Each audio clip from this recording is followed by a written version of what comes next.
5.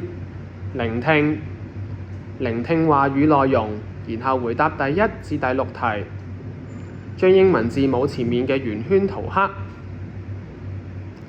你見過海馬未啊？海馬係一種生活喺海入邊嘅小動物，佢嘅身體好似馬一樣，頭部向上，尾巴向下，彎彎曲曲咁㗎。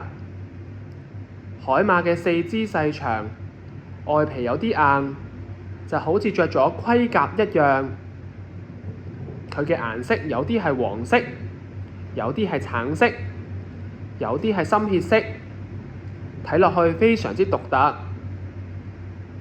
你又知唔知道海馬嘅尾巴係非常之靈活同埋敏鋭，可以用嚟捉住海草或者珊瑚，幫助佢哋喺水入邊穩定身體，防止被海水沖走。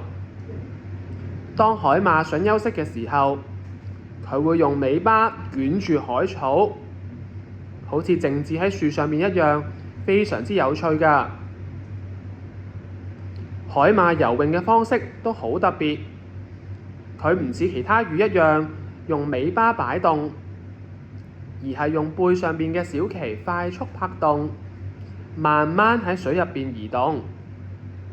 雖然游得唔快，但係佢可以靈巧咁樣喺海草入邊穿梭，避開敵人。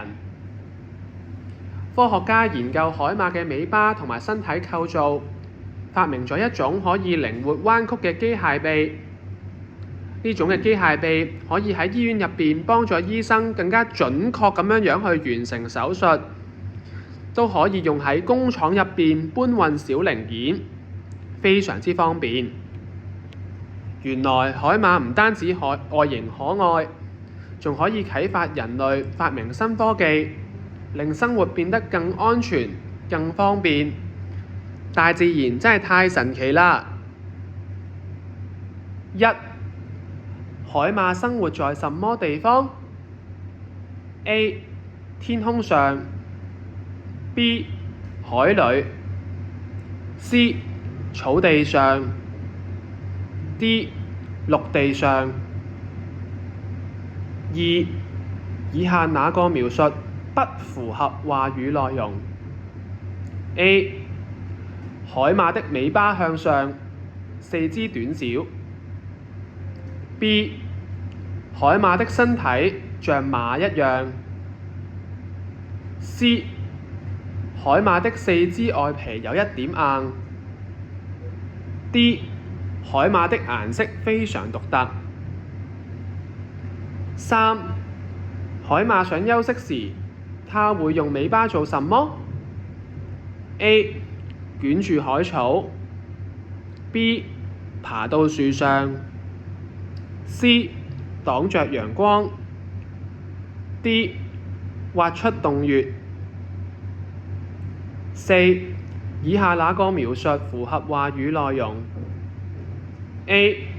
海馬游得不快，但它可以靈巧地避開敵人。B. 海馬的游泳方式和其他魚相近。C. 海馬用尾巴拍動海水，迅速地在水中移動。D. 海馬很少游泳，通常都躲在海草後面。5.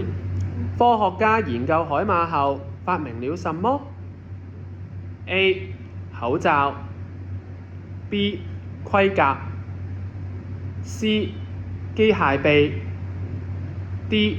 洗衣機。6.